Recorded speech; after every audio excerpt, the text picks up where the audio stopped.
こんにちは、こんばんは、はるです。軽バンを DIY して車中泊仕様、軽キャンを作っている動画になります。今回の動画はバックドアに網戸を取り付けていく内容となってます。あと数回使ってみて、この網戸がとても良かったので紹介していこうと思います。短い動画になってますので、ぜひ最後までご覧ください。それではよろしくお願いします。商品を紹介していきたいと思います。購入場所は Amazon になります。商品名が清和車用防虫ネット、楽々マグネット、バックドア専用 S サイズ。1枚入り、両面スライドファスナー、車中泊エブリー、ハイゼットに最適サイズとなってます。価格が送料込みで3723円です。取り付け可能サイズが横幅約 1200mm、高さが約 1300mm となってます。軽バンにはぴったりのサイズかと思います。こちらの商品の特徴を簡単に紹介したいと思います。マグネットで簡単装着。メッシュガードの周囲にマグネットが内蔵されています。内部のマグネットは位置調整が可能で車体との隙間が生まれません。虫の侵入を防ぎます。本製品のメッシュは網目が細かいため虫が車内に侵入しにくいです。蚊や害虫を気にせずに快適に過ごせます。メッシュで風通しが良い。メッシュのため風通しが良く車内の換気や温度上昇を防ぎます。出入りが簡単。両面スライドファスナー付きで外側からでも中側からでも開けられる作りになっています。特徴はこんな感じです。実際に車両に取り付けてみたいと思います。取り付けはとても簡単です。まずこちらの網戸を広げます。ファスナー部分が真ん中になっているので、網戸の真ん中と車両の真ん中部分を合わせてバックドアの枠に沿って貼り付けていくだけです。網戸の周囲はすべてマグネットが取り付けられているので、簡単に車両に装着することができます。こちらの網戸は伸縮性のある素材で作られています。ですのでかなり丈夫で簡単に破れたりすることはないかと思います。マグネットも結構強さがあって数も多く使用されているので強風で簡単に外れたりといったことはないかと思います。取り付けた状態がこんな感じになってます。この日初めて取り付けてみたのですがとても簡単でびっくりしました。網戸を取り付けた状態で中の様子は7割ぐらい見えなくなってます。正面から見るとこんな感じです。個人的には気に入ってます。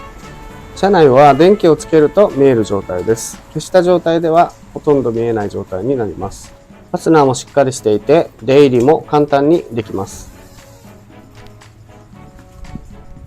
ということでこの網戸の良さは伝わったかと思いますが、あとは取り付け方の話をしたいと思います。今取り付けを見てもらったように使う時だけ取り付けてさっと取り外すのも簡単にできるかと思いますが、今回僕は取り付けっぱなしにしていこうかと思っています。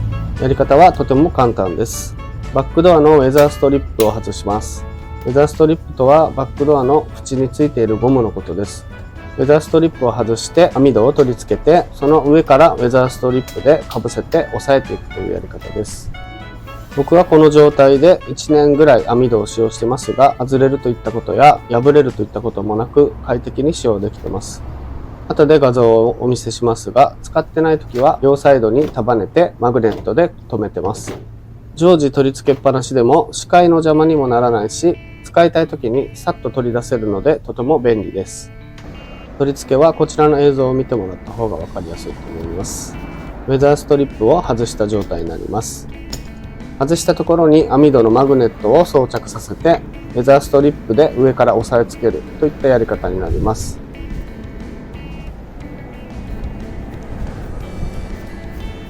反対側も同じように取り付けていきます。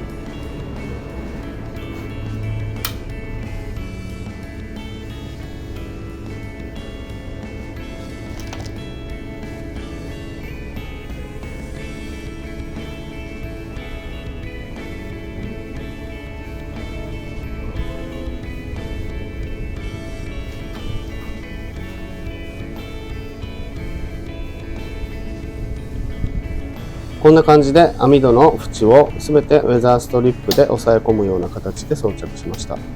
これで取り付けっぱなしにできてとても快適に使用できています。車内から見た網戸を取り付けた時がこんな感じです。網戸を使用していない時の車内はこんな感じです。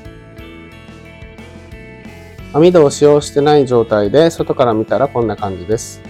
こちらは数ヶ月後の完成した車両の画像となっています。こちらも数ヶ月後の完成した後の写真になります。網戸を使用している状態での外から見た時の雰囲気はこんな感じになっています。ということで今回はバックドアの網戸の取り付けと商品の紹介でした。説明欄に商品のリンクも貼り付けてますので、よければご覧ください。車中泊仕様軽キャンを一から作っていく内容もすべて動画を再生リストにまとめてますので、チャンネル登録をしてぜひ最初からご覧になってください。それでは今回はこれで動画を終わりたいと思います。ご視聴ありがとうございました。次の動画も見てください。